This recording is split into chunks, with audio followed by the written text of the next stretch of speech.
ओम श्री परमात्मने नमः। ओम श्री परमात्मने नमः। अथ श्रीमद्भगवद गीता। अथ श्रीमद् भगवद गीता। ओम पूर्णमद पूर्णमद पूर्णमिदं पूर्णमिदं पूर्णात् पूर्णमुदच्यते पूर्णात् पूर्णमुदच्यते पूर्णस्य पूर्णमादाय पूर्णस्य पूर्णमादाय पूर्णमेवावशिष्यते। पूर्णमेवावशिष्यते।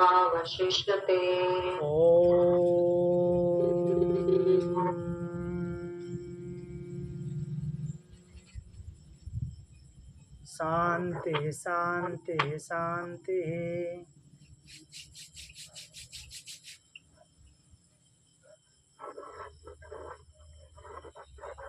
पिछली कक्षा में हमने चतुर्थ अध्याय का 41 नंबर और 42 नंबर श्लोक देखा था, जो कि दो अंतिम श्लोक थे, और उसके बाद पांचवें अध्याय की भूमिका और एक श्लोक भी देखा था। तो क्विकली रिवीजन करेंगे, जल्दी से दोहरा करके आगे बढ़ेंगे। तो 41वें श्लोक में भगवान बोलते हैं, संशय का प्रकरण चल रहा था। बोल रहे हैं भगवान, इससे पिछले श्लोक में संशय करने वाले का विनाश हो जाता है, ऐसा बोले हैं। संशय युक्त जो मनुष्य है वो नष्ट हो जाता है, उसके लिए न तो यह लोक है, न परलोक है, और न ही सुख ही है, उसको वो सुखी नहीं हो सकता। तो अब जो है 41 नंबर श्लोक में भगवान बोलते हैं, योग संन्यस्त कर्माणम ज्ञान संचिन्न संशयम आत्मवंतम न कर्माणि निबध्नन्ति धनंजय। यहाँ पे बोलते हैं कि हे अर्जुन, जो मनुष्य योग द्वारा कर्मों का संन्यास कर चुका है, कर्मों का संन्यास कर दिया है योग के द्वारा, अर्थात अब उसके कार्मिक अकाउंट नहीं बनते, कर्म फल की इच्छा का त्याग, जिसका संशय ज्ञान द्वारा नष्ट हो गया है, कोई संशय नहीं करता, और जो आत्म संयमी है, अपने ऊपर नियंत्रण रखता है, उसे कर्म नहीं बांधते, कर्मों के बंधन में वो नहीं पड़ता। फिर 42वां नंबर श्लोक बोलते हैं, तस्माद् अज्ञान संभूतम हृत्स्थम ज्ञानासिनात्मनः छित्त्वैनं संशयं योगम आतिष्ठोत्तिष्ठ भारत। बोलते हैं कि हे भारत,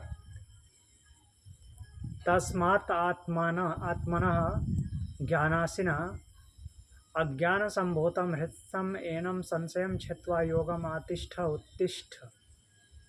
इसलिए अपने ज्ञान रूपी तलवार से, ज्ञान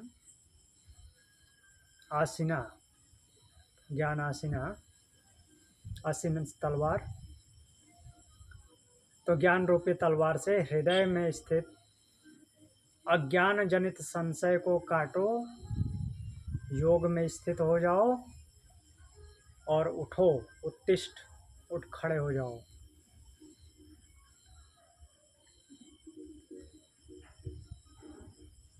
तो ये दो श्लोक चतुर्थ अध्याय में थे। इसके आगे पंचम अध्याय का हमने भूमिका देखा था, और भूमिका के बाद एक श्लोक भी देखा था। उस श्लोक को फिर से देख लेते हैं। तो पंचम अध्याय में क्या, चतुर्थ अध्याय से संबंध क्या है? पंचम अध्याय कर्म संन्यास योग जीवन के अत्यंत सूक्ष्म द्वंद्व को सुलझाता है। तो यह वह स्थान है जहाँ साधक के भीतर उठने वाला जो गहन प्रश्न अपने चरम पर पहुँचता है क्या कर्म का त्याग अर्थात संन्यास श्रेष्ठ है या कर्म करते हुए योग में स्थित रहना श्रेष्ठ है? तो इस द्वंद्व का उत्तर, यह अध्याय जो है इस द्वंद्व का केवल उत्तर नहीं दे रहा है,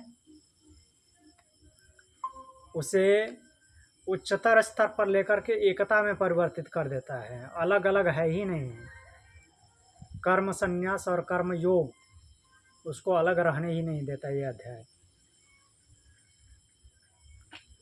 एकता में परिवर्तित हो जाता है। तो जो पहला श्लोक हमने देखा था इसमें, उसको फिर से देख लेते हैं।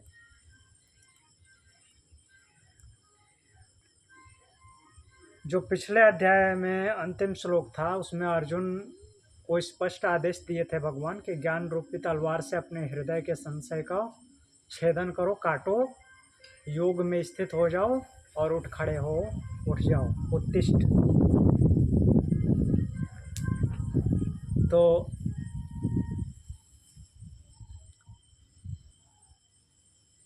यहाँ पे प्रश्न उठता है कि अर्जुन प्रश्न पूछते हैं। अर्जुन का प्रश्न कुछ इस प्रकार से है कि आपने कभी ज्ञान और संन्यास की महिमा कही, कभी कर्मयोग का उपदेश दिया, तो वास्तव में मुझे कौन सा मार्ग अपनाना चाहिए? क्या मैं कर्म को छोड़ दूं या कर्म करते हुए इस योग में स्थित हूं? तो अर्जुन जो प्रश्न पूछते हैं श्लोक के रूप में ये है, संन्यासम कर्मणाम कृष्ण पुनर्योगम च संससि यच्छ्रेय एतयोरेकम तन्मे ब्रूहि सुनिश्चितम। अर्जुन पूछते हैं, हे कृष्ण, त्वं कर्माणम संन्यासम पुनः योगम च संससि, आप कर्मों के संन्यास और कर्म योग दोनों की प्रशंसा करते हैं। एतयो यत् एकम श्रेयः, इन दोनों में से जो एक निश्चित रूप से श्रेय अर्थात कल्याणकारी है, जो मेरा कल्याण कर दे, तत् में सुनिश्चितम ब्रूहि, उसको सुनिश्चित करके मुझसे कहिए, मुझे बताइए। ये अर्जुन भगवान से बोल रहे हैं।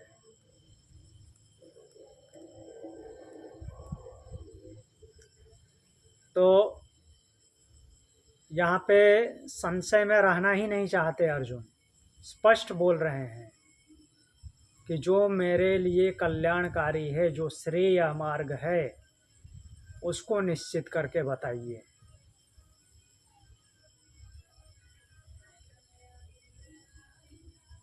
तो इस पे जो है प्रश्न ये बनता है कि क्या संसार से हट जाना श्रेष्ठ है या संसार में रह करके कर्म करना, अर्थात कर्म संन्यास या कर्म योग। तो भगवान इसमें संतुलन बैठाते हैं और निर्णायक उत्तर देते हैं। क्या बोल रहे हैं? संन्यासः कर्मयोगस्य निःश्रेयसकरावुभौ तयोस्तु कर्म संन्यासात् कर्मयोगो विशिष्यते। तो भगवान का यहाँ उत्तर है कि संन्यासः च कर्मयोगः, संन्यास मीन्स जहाँ पे भी संन्यास शब्द आएगा मीन्स कर्म संन्यास, और कर्मयोग, कर्म संन्यास और कर्म योग, उभौ, उभौ मीन्स दोनों, निःश्रेयसकरा उभौ ऐसा शब्द है। तो उभौ निःश्रेय सकरौ, ये दोनों ही क्या हैं? निश्चित रूप से श्रेय सकरौ, कल्याण को करने वाले हैं, कल्याण देने वाले हैं दोनों। तयोः तो कर्म संन्यासात्, किंतु उनमें, तयोः तो उनमें भी, कर्म संन्यासात्, कर्म संन्यास से, कर्म संन्यास से या कर्म संन्यास की अपेक्षा कंपेयर करके बोल रहे हैं, कर्म योगो विशिष्यते, कर्म योग विशिष्ट है, कर्म योग श्रेष्ठ है। उन दोनों में कर्म संन्यास की अपेक्षा कर्मयोग श्रेष्ठ है, ऐसा भगवान बोलते हैं। तो यह श्लोक अर्जुन के प्रश्न का सीधा, संतुलित और गहन उत्तर है। न तो संन्यास का खंडन किए हैं और न कर्मयोग का अंध समर्थन, दोनों का यथार्थ मूल्यांकन किए हैं। क्या बोल रहे हैं? दोनों ही कल्याण को करने वाले, कल्याण देने वाले हैं। ऐसा नहीं है कि एक जो है कल्याण नहीं करेगा, केवल एक ही कल्याण करेगा। अर्जुन पूछते हैं कि कर्म संन्यास और कर्म योग दोनों में से जो एक मेरे लिए कल्याणकारी है, श्रेय को देने वाला है, उसको निश्चित करके बताइए। भगवान बोलते हैं कि दोनों ही कल्याणकारी हैं, लेकिन कर्म संन्यास से कर्म योग विशिष्ट है, ये बोलते हैं। अब आगे देखते हैं आगे क्या होता है।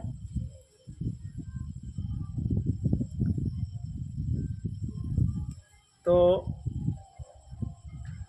उभौ निह श्रेय सकरौ, भगवान पहले यह स्पष्ट करते हैं कि संन्यास अर्थात त्याग,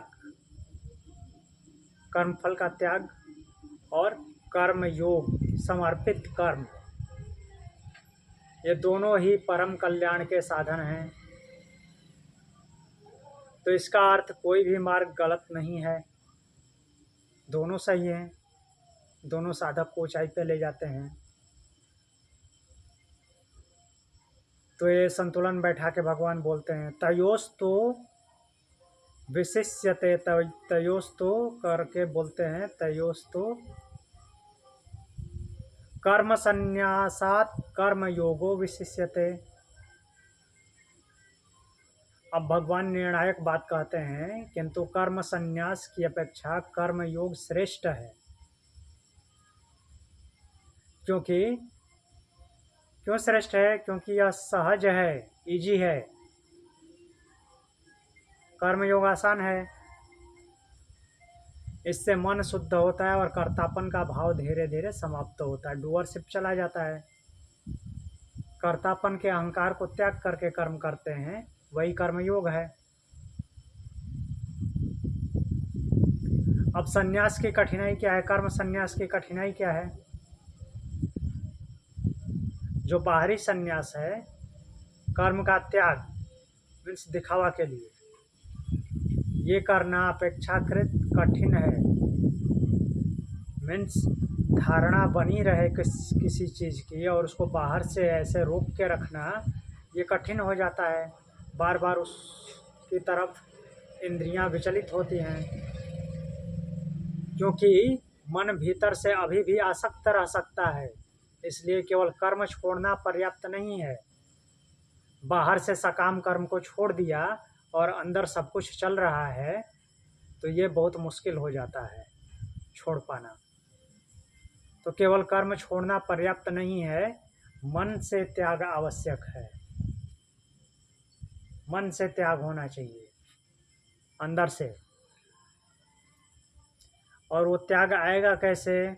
उसका रास्ता भी कर्म योग ही है। इसलिए भगवान एकता स्थापित कर रहे हैं। कर्म योग के बाद ही कर्म संन्यास होता है। तो कर्म योग सिखाता है कर्म करो, परंतु फल की आसक्ति छोड़ दो, कर्ता भाव छोड़ दो और समत्व में रहो। तब जीवन एक प्रवाह बन जाता है और साधक उसमें रहते हुए भी मुक्त रहता है। तो यह श्लोक यह सिद्धांत स्थापित करता है कि त्याग का अर्थ कर्म छोड़ना नहीं, बल्कि कर्म में रहते हुए आसक्ति छोड़ना है। जो कर्म संन्यास की बात कर रहे हैं, वो भी कर्म छोड़ने की बात नहीं करता। कर्म में रहते हुए आसक्ति छोड़ देना ही कर्म संन्यास है, और कर्तापन के भाव का त्याग करके कर्म करते रहना कर्म योग है। दोनों में अत्यंत सूक्ष्म अंतर है। वो कर्म संन्यास जो है कर्म योग से ही हो करके गया है। इसलिए जो कर्म योग, जो संन्यास है अर्थात बाहरी त्याग है, उससे अधिक गहरा और स्थायी है। अर्थात जो बाहर से त्याग करते हैं, अंदर से त्याग नहीं किए हैं, उसकी अपेक्षा जो कर्म योग जो है स्टेबिलिटी देता है, स्थायित्व देता है, जो कि कर्म संन्यास की तरफ लेकर जाता है। क्लियर है या कुछ पूछना है? तो आगे बढ़ते हैं। तो दूसरे श्लोक में भगवान ने स्पष्ट किया कि संन्यास और कर्मयोग दोनों ही कल्याणकारी हैं। कर्म संन्यास और कर्म योग दोनों ही कल्याणकारी है, दोनों ही श्रेय को देने वाले हैं, परंतु कर्म योग अधिक श्रेष्ठ है। कर्मयोग विशिष्यते, कर्मयोग विशिष्ट है। अब यहाँ पे प्रश्न है कि कर्म योग ही श्रेष्ठ है तो सच्चा सन्यासी कौन है? क्या वह जो कर्म छोड़ देता है या वह जो मन से मुक्त है? मीन्स बाहरी से कर्म छोड़ दिया या अंदर से मुक्त है वो। तो अब इसका उत्तर भगवान तीसरे श्लोक में देते हैं। भगवान बोलते हैं, ज्ञेयः स नित्य सन्यासी यो न द्वेष्टि न कांक्षति निर्द्वंद्वो हि महाबाहो सुखम बंधात् प्रमुच्यते।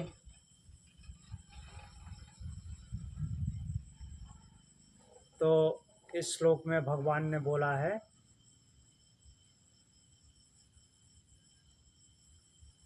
कि ज्ञेयः स नित्य सन्यासी यो न द्वेष्टि न कांक्षति। हे महाबाहो, यह न द्वेष्टि न कांक्षति स नित्य सन्यासी ज्ञेयः, जो न तो द्वेष करता है न किसी वस्तु की आकांक्षा करता है, कोई कामना नहीं करता, डिजायर नहीं रखता। डिजायर यहाँ पे डिजायर रखना मतलब लोभ, किसी का लोभ नहीं करता और किसी से द्वेष भी नहीं करता। स नित्य सन्यासी ज्ञेय, उसे नित्य सन्यासी ही जानो, उसे सदा सन्यासी जानो। निर्द्वंद्व ही सुखम बंधात् प्रमुच्यते, ऐसा द्वंद्व से मुक्त हुआ साधक सहज ही प्रमुच्यते, अच्छी तरह से मुक्त हो जाता है, बंधन से मुक्त हो जाता है। देखते हैं। तो यह श्लोक संन्यास की परिभाषा को पूरी तरह स्पष्ट करता है। संन्यास जो है वस्त्र बदलने का नहीं, दृष्टि बदलने का नाम है। वस्त्र बदलने का और दृष्टि बदलने का मतलब, वस्त्र बदलना मतलब कि बाहर से हटा देना और दूसरा पहन लेना, ऐसा नहीं। अंदर से चेंज कर दीजिए, धारणा ही चेंज कर दीजिए, ये बोल रहे हैं। नित्य सन्यासी, भगवान कहते हैं वह सन्यासी नहीं जो केवल कर्म छोड़ दे, बाहर से केवल इंद्रियों का इन्वॉल्वमेंट हटा दे और अंदर से सोच रहा है, मीन्स कर्मेंद्रियों से केवल अपने आप को नियंत्रित कर ले, तो वो सन्यासी नहीं है। बल्कि सन्यासी वह है जो हर क्षण भीतर से मुक्त है, अंदर से मुक्त है। यह बाहरी स्थिति नहीं, आंतरिक अवस्था है। न द्वेष्टि न कांक्षति, वह न तो द्वेष करता है और न ही किसी चीज की कामना करता है, दोनों का भाव रहता है। जब न द्वेष है न कामना है, तब मन पूर्णतः संतुलन में आ जाता है। निर्द्वंद्व, कोई द्वंद्व नहीं होता, द्वंद्वों से परे की स्थिति है। द्वंद्व, द्वंद्व मतलब क्या? सुख दुख, लाभ हानि, जय पराजय, मान अपमान, ये सब सामान्य व्यक्ति इनसे प्रभावित होता है, परंतु जो नित्य सन्यासी है वो इससे ऊपर उठ जाता है और यही समत्व की अवस्था है, बैलेंस स्टेट। सुखम बंधात प्रमुच्यते। यहाँ पर सुख का अर्थ है बिना कठिनाई के, कोई कठिनाई नहीं, सहज रूप से। बंधात प्रमुच्यते, जब मन द्वेष और कामना से मुक्त हो जाता है तो बंधन अपने आप समाप्त हो जाता है। कोई द्वेष नहीं रहता तो कोई बंधन भी नहीं रहेगा, द्वेष या कामना नहीं रहेगा तो यह मुक्ति किसी प्रयास से नहीं, जो आंतरिक ज्ञान है, आंतरिक समझ है, उससे होती है। तो यह श्लोक एक सत्य उद्घाटित करता है, बंधन का कारण बाहरी संसार नहीं, बाहरी संसार बंधन का कारण नहीं है, बल्कि हमारे भीतर के द्वेष और कामनाएं बंधन का कारण है। जब द्वेष समाप्त, कामनाएं समाप्त, ये दोनों समाप्त हो जाती हैं, तब मन स्वतः मुक्त हो जाता है, और यही जीवन मुक्ति है, अर्थात जीते जी मुक्ति, शरीर धारण किए हुए मुक्त हो जाना। शरीर धारण किए हुए मरे नहीं हैं, जीते जी ही मुक्त हैं, किसी से कोई मतलब नहीं, न द्वेष न कामना।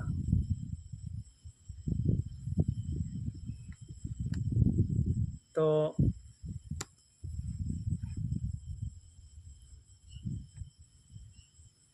ये भगवान ने बोला है इस श्लोक में।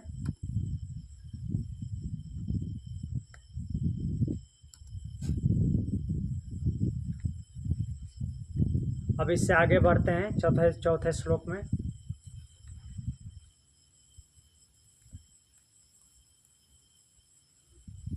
चौथे श्लोक को देखने से पहले तीसरे श्लोक पे क्या प्रश्न बनता है वो देख लेते हैं।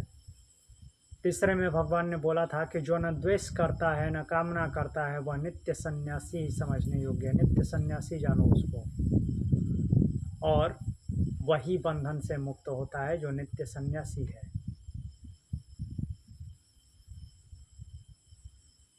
अब प्रश्न उठता है कि यदि सच्चा सन्यास आंतरिक है, अंदर से आता है,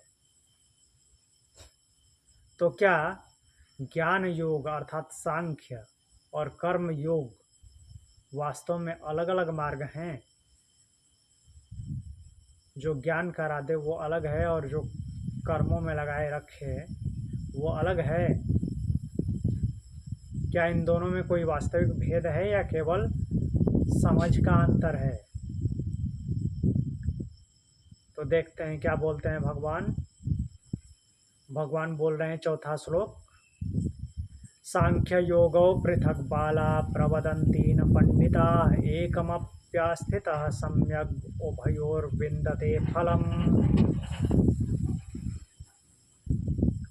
तो यहाँ पे भगवान बोल रहे हैं, सांख्य योगो पृथक बाला प्रवदन्ति न पंडिता।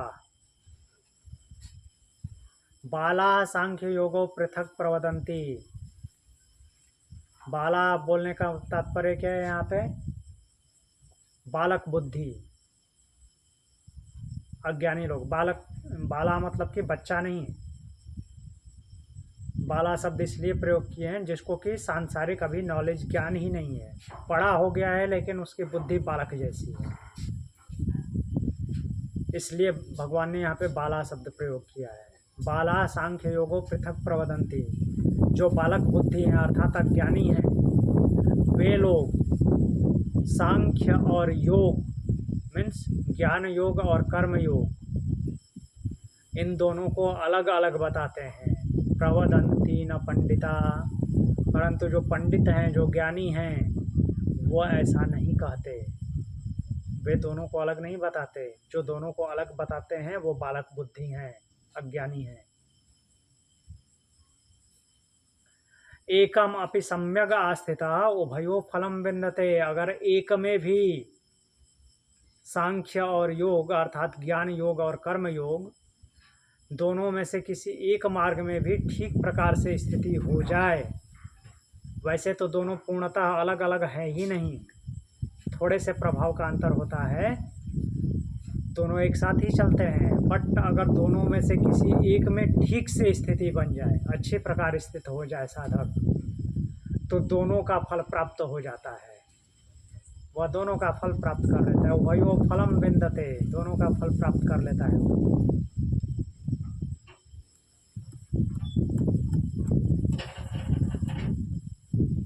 तो यह श्लोक क्या प्रकट कर रहा है कि मार्ग भिन्न दिख सकते हैं परंतु लक्ष्य एक ही है। हो सकता है कि दिखने में थोड़ा अलग लगे लेकिन लक्ष्य एक ही है। बाला पृथक प्रवदंती, बाला तो यहाँ पे बालक आयु से मतलब नहीं है, समझ की अपरिपक्वता दिखाता है बाला शब्द। जो लोग केवल बाहरी रूप से देखते हैं वे कहते हैं कि सांख्य और योग अलग अलग हैं, अर्थात ज्ञान योग और कर्म योग दोनों अलग हैं। तो ये क्या है? अधूरी दृष्टि है। न पंडिता, पंडित वो है जो तत्व को जानता है, तत्व ज्ञानी है। तत्व ज्ञानी मतलब कि आत्मा के लेवल पे जानकारी रखता है। ज्ञानी देखता है कि सांख्य अर्थात ज्ञान योग और योग अर्थात कर्म योग दोनों एक ही सत्य की ओर ले जाते हैं, इसलिए वह भेद नहीं करता। कौन? पंडित, विद्वान जो है भेद नहीं करते दोनों में। एकम अप्यास्थिता सम्यक, किसी एक में भी पूर्णता हो जाए। साधक यदि कर्म योग में विशेष रूप से फोकस करे या फिर ज्ञान योग में विशेष फोकस करे तो क्या होगा? यहाँ पे बताते हैं एकम अव्यापी स्थितः सम्यक। दोनों मार्ग एक साथ अपनाने की आवश्यकता नहीं है और किसी न किसी एक तरफ झुकाव रहेगा। और जो ज्ञान योग है वो तो कर्म योग की पराकाष्ठा है। वैसे भी पहले कर्म योग के ही मार्ग पे आगे बढ़ेंगे, फिर ज्ञान समृद्ध होता जाता है और जैसे जैसे ज्ञान बढ़ता जाता है कर्म कम होता जाता है। तो यदि आप किसी एक मार्ग में पूरी निष्ठा से स्थित हो जाएं तो वह आपको पूर्णता तक लेकर जाएगा। लेकिन उस पूर्णता तक ले जाने की शर्त है क्या? सम्यक। आपको सम्यक रहना होगा, फोकस्ड रहना होगा, इधर उधर भटकना नहीं होगा।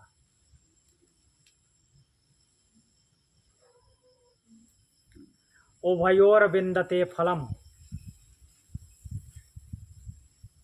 तो बोल रहे हैं कि चाहे ज्ञान योग अपनाएं या कर्म योग, किसी एक में फोकस हो जाए तो यदि सही ढंग से अपनाया जाए अर्थात सम्यक होना चाहिए स्थिति, सम्यक स्थिति है तो क्या है?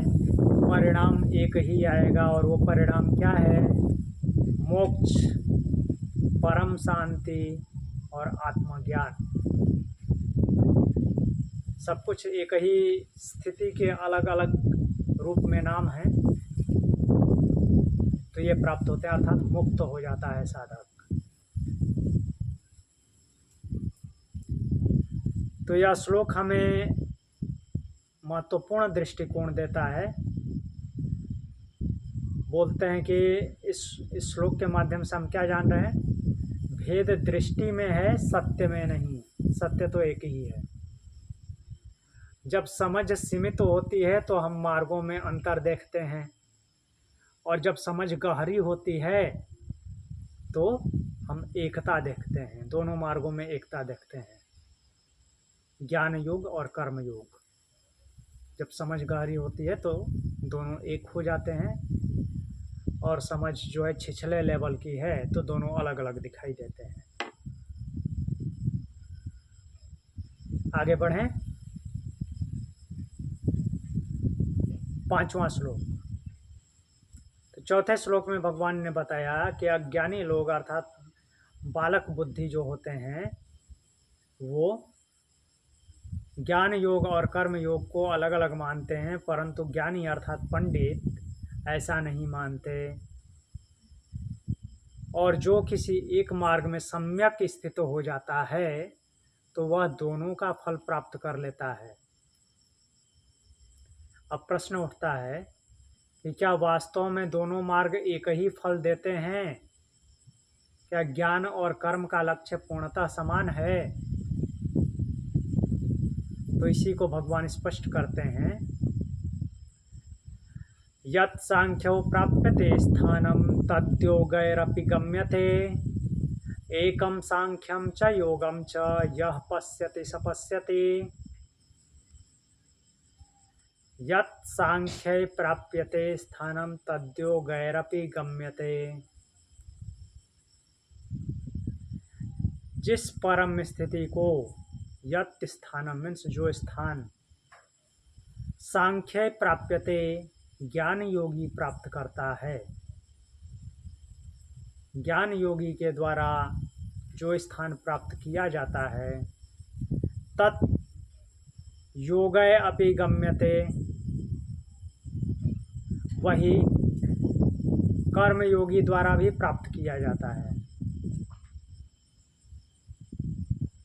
सांख्य योगो यत् सांख्ये प्राप्यते स्थानम तद योगय अपि गम्यते। जो सांख्य योगी जो स्थान प्राप्त करेगा वही स्थान कर्म योगी भी प्राप्त करता है। फिर बोल रहे हैं कि यह सांख्यम च योगम च एकम पश्यति, जो सांख्य अर्थात ज्ञान योग को और योग अर्थात कर्म योग को एक ही देखता है, सपश्यति, वही वास्तविक दृष्टि रखता है, वही वास्तव में देखने वाला है। वास्तविक दृष्टा वही है, उसी को जानकारी है। तो यह समन्वयवादी दर्शन का शिखर है। यह केवल समानता नहीं बताता बल्कि अभेद की घोषणा करता है। वननेस, अलग है ही नहीं। यत् सांख्ये प्राप्यते स्थानम तद योगैर अपि गम्यते। तो भगवान यहाँ स्पष्ट कहते हैं, यत् सांख्ये प्राप्यते स्थानम तद्योगैरपि, तद योगय अपि, कि ज्ञान योग अपनाओ या कर्म योग अपनाओ, दोनों एक ही स्थान पर लेकर के जाएंगे। स्थानम, स्थान का अर्थ यहाँ पे आत्म साक्षात्कार या ब्रह्म ज्ञान या मोक्ष की बात है स्थान से, क्योंकि यहाँ पे ज्ञान योग और कर्म योग की बात हो रही है, जो उस स्थान पर लेकर के जाते हैं। और वो स्थान क्या है? वो परम स्थान है। तो यह कोई भौतिक स्थान नहीं है, चेतना की सर्वोच्च अवस्था है, कोई दिखने वाली जगह नहीं है ये। फिर आगे बोलते हैं, यह पश्यति स पश्यति। तो बोल रहे हैं कि जो इससे देखता है, यह पश्यति, जो इसे एक रूप में देखता है वही वास्तविक दृष्टा है, वही देखने वाला है। तो इसका अर्थ बाहरी भेद को पार करना अर्थात तत्व की एकता को देखना है, और यही तत्व दर्शन है। तो सांख्य जो कि ज्ञान मार्ग है, तो विवेक से मैं कौन हूँ का उत्तर दे करके आत्मा और प्रकृति का भेद जानना, और योग कर्म योग समर्पण से कर्म करते हुए आसक्ति का त्याग करना। तो जो ज्ञान योग है, सांख्य अर्थात ज्ञान मार्ग, वो बुद्धि के लेवल पे, हायर लेवल पे काम करता है। मैं कौन हूँ? तो आत्मा और प्रकृति का भेद जानना, उसका काम है। मीन्स प्रकृति के 24 तत्वों और आत्म तत्व जो चेतना जिसके पास है, इनमें भेद का ज्ञान कौन कराता है? ज्ञान योग। और कर्म योग क्या करता है? समर्पण से कर्म करते हुए आसक्ति का त्याग कराता है, कर्तापन की भावना का त्याग। दोनों अंततः अहंकार का लोप और आत्मज्ञान देते हैं। दोनों के माध्यम से अहंकार का अंत होता है और आत्मज्ञान होता है।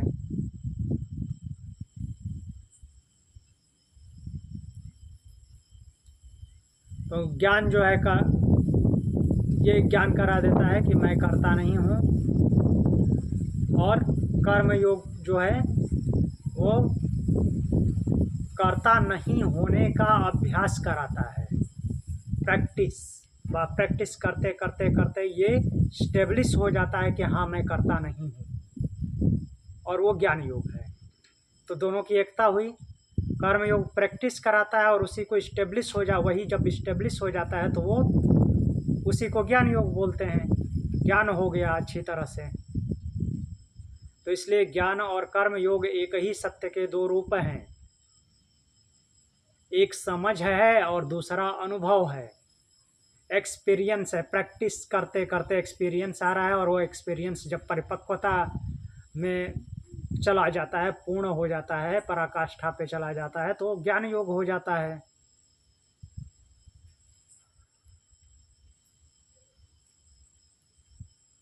तो यह श्लोक हमें सिखाता है कि सत्य में कोई द्वैत नहीं है, द्वैत केवल हमारी दृष्टि में है। जब दृष्टि सीमित होती है तो हम भेद देखते हैं, और जब दृष्टि विस्तृत होती है तो हम एकता देखते हैं। क्लियर हुआ?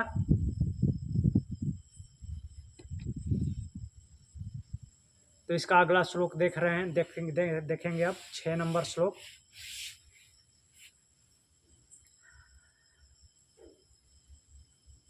5 नंबर श्लोक में भगवान अत्यंत गूढ़ सत्य प्रकट किए। सांख्य अर्थात ज्ञान योग और योग अर्थात कर्म योग दोनों एक ही परम स्थिति तक पहुंचाते हैं। जो इन्हें एक देखता है वही यथार्थ देखता है।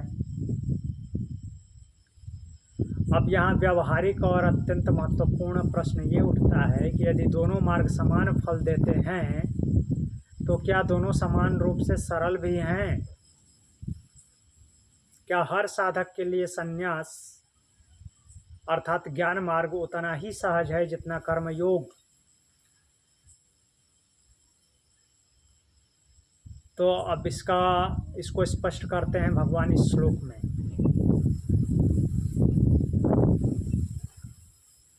बोलते हैं, संन्यासस्तु महाबाहो दुःखम आप्तुम योगतः योगयुक्तो मुनिर्ब्रह्मा न चिरेणाधिगच्छति।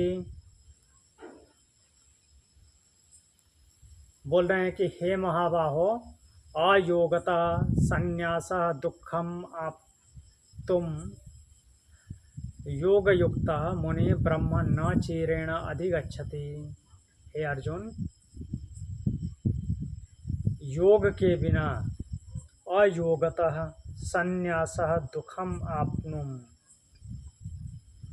मीन्स जब योग नहीं होगा अर्थात कर्म योग नहीं होगा, सीधे ज्ञान योग की आकांक्षा करेंगे, सीधे ज्ञानी बन जाने की। क्या बोल रहे हैं भगवान? अयोगता योग के बिना, संन्यास कर्म संन्यास दुखम आप्तुम कठिनता से प्राप्त होता है, इतना आसान नहीं है। उसका मार्ग कर्म योग से होकर के जाता है। सीधे सीधे कर्म संन्यास की बात करेंगे तो बहुत कठिनता से प्राप्त होने वाला है। परंतु आगे क्या बोल रहे हैं? योग युक्त मुनि ब्रह्म न चिरेण गच्छति न चिरेण अधिगच्छति। परंतु योग युक्त मुनि शीघ्र ही ब्रह्म को प्राप्त कर लेता है। जो योग से युक्त है अर्थात कर्म योगी रहा है वो शीघ्र ही ब्रह्म को प्राप्त कर लेता है।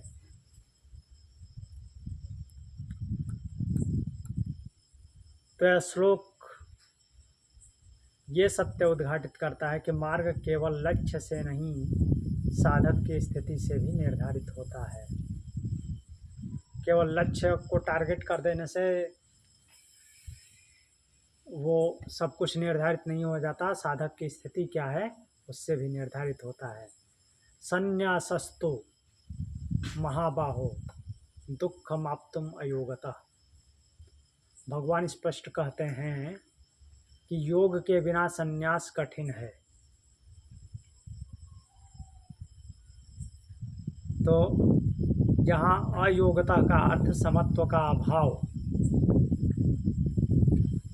योग मतलब कि समत्व, समत्वम योग उच्यते। अयोग हो गया मतलब कि समत्व का अभाव हो गया। और मन का असंयम में न रहना, असंयमित हो जाना, साधना की कमी हुई इसलिए ऐसा हुआ। यदि मन अभी भी इच्छाओं से भरा है और हम बाहरी संन्यास ले लें, मीन्स लोगों के देखने के लिए मैं कर्म नहीं करता, ऐसा,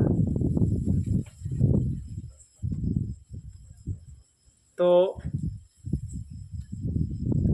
क्या होगा? वह केवल संघर्ष और द्वंद्व पैदा करेगा। अंदर से संघर्ष होगा, द्वंद्व होगा। इसलिए बिना आंतरिक योग के बाहरी संन्यास दुखदायी हो सकता है। योग युक्तो मुनि, अब कर्मयोगी की स्थिति बता रहे हैं। योग मीन्स कर्मयोग। योग युक्त का अर्थ है समत्व में स्थित हो जाना। योग जहाँ भी आया मीन्स समत्व, बैलेंस, कर्म में संतुलन और समर्पण। मुनि का अर्थ है जो निरंतर मनन करता है, आत्मचिंतनशील मुनि है। ऐसा साधक जीवन में रहते हुए भी भीतर से स्थित और जागृत रहता है। जीवन में रहेगा, सब कुछ करेगा, लेकिन भीतर से क्या रहेगा? संतुलित रहेगा, स्थिर रहेगा। न चिरेण अधिगच्छति। कर्मयोगी धीमी गति से नहीं बल्कि शीघ्र ही ब्रह्म को प्राप्त करता है। कोई समय नहीं लगता। न चिरेण, कोई चिरकाल नहीं, क्योंकि वह जीवन से भाग नहीं रहा बल्कि उसे साधना बना रहा है।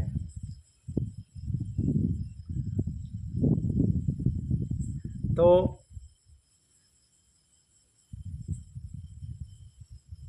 यहाँ आगे देखते हैं, जो कर्म योग है वो सहज साधना का मार्ग बताए हैं भगवान। कर्म योग में कोई कृत्रिमता नहीं, कोई दबाव नहीं, यह जीवन का प्रवाह है। धीरे धीरे जो है योगी वो आगे बढ़ता जाता है और अपने आप को समत्व में लेता जाता है। तो यही मन को शुद्ध करता है और ज्ञान को प्रकट करता है। तो यह श्लोक हमें शिक्षा देता है कि संन्यास का मार्ग ऊंचा है। संन्यास जो है ऊपर की अवस्था है, लेकिन कर्मयोग का मार्ग सहज और शीघ्र फलदायी है। तो बिना आंतरिक तैयारी के बाहरी त्याग संघर्ष बन जाता है।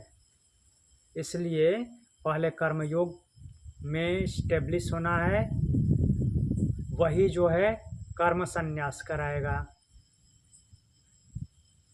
तो इसलिए कर्मयोग की तैयारी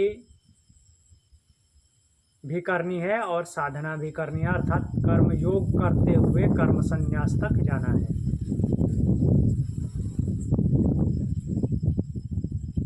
तो यहाँ तक कुछ पूछना है? आज की कक्षा को हम यहीं पे विराम देंगे। उससे पहले हम इसका एक बार रिवीजन कर लेते हैं। तो चलिए आंख बंद करके बैठ जाइए। 2 नंबर श्लोक से 6 नंबर श्लोक तक का रिवीजन कर लेते हैं।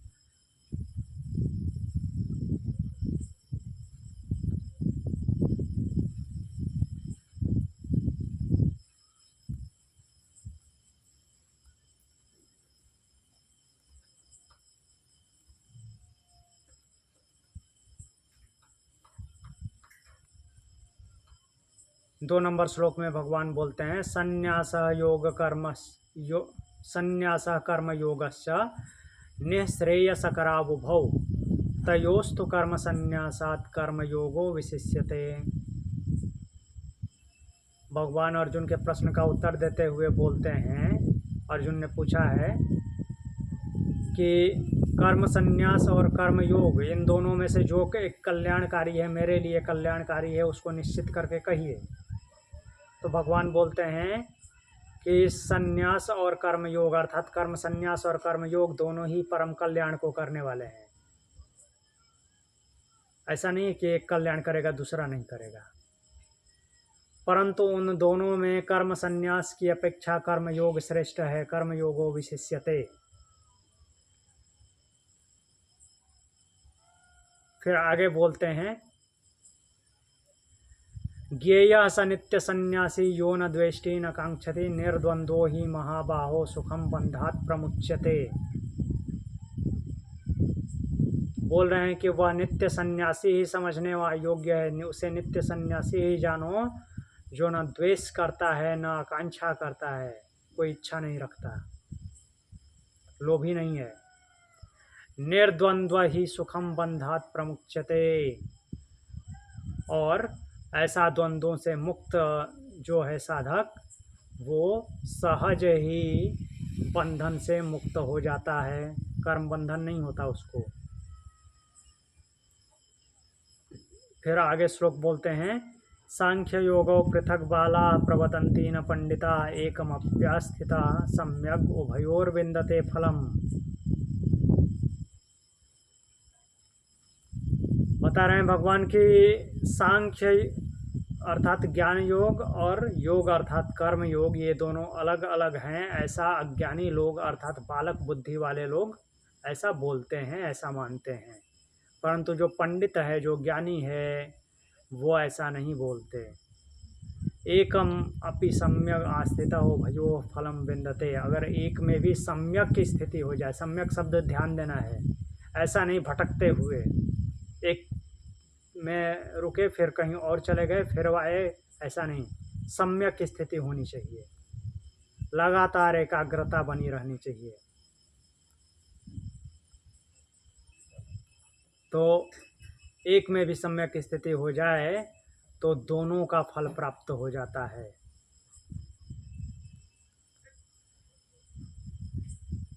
क्यों ऐसा बोल रहे हैं? क्योंकि एक जो कर्म योग ही है वो वही ज्ञान योग में लेकर के चला जाता है। तो एक में सम्यक स्थिति हो जाए तो दूसरे का भी मीन्स दोनों का लाभ प्राप्त हो जाता है। अगर ज्ञान योग में सम्यक स्थिति हो जाए तो ज्ञान योग में सम्यक स्थिति बनती है तो बिना कर्म योग के वो प्राप्त ही नहीं होगा, तो अपने आप ज्ञान मीन्स आपको कर्म योग में लगा देगा, तो दोनों अपने आप होता रहेगा आपसे। फिर बोलते हैं भगवान यत् सांख्ये प्राप्यते स्थानम तद्योगैरपि गम्यते एकम सांख्यम च योगम च यह पश्यति स पश्यति। बोल रहे हैं यहाँ पे कि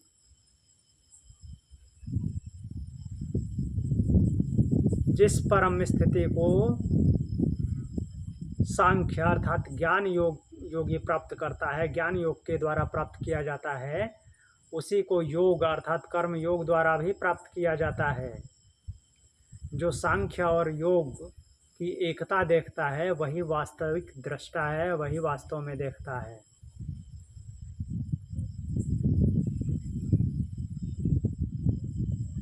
अब 6 नंबर श्लोक है जिसमें बोले हैं संन्यासस्तु महाबाहो दुखम आप तुम योगता योग युक्तो मुनिर्ब्रह्म न चिरेणाधिगच्छति। बोलते हैं कि हे अर्जुन, योग के बिना अर्थात कर्म योग के बिना कर्म संन्यास कठिनता से कठिनाई से प्राप्त होता है, परंतु योग युक्त मुनि शीघ्र ही ब्रह्म को प्राप्त कर लेता है। तो आज के लिए इतना ही। चलिए समापन सूक्ति पढ़ लेते हैं। ओम तत्सदिति श्रीमद्भगवद्गीतासु उपनिषत्सु ब्रह्म विद्यायां योगशास्त्रे श्री कृष्ण अर्जुन संवादे कर्म संन्यास योगो नाम पंचमो अध्यायः।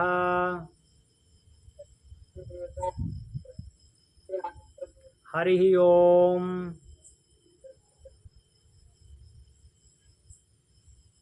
दोनों हथेली रगड़ेंगे, आंख पे रखेंगे, हाथ हटाएंगे। ओम शांति।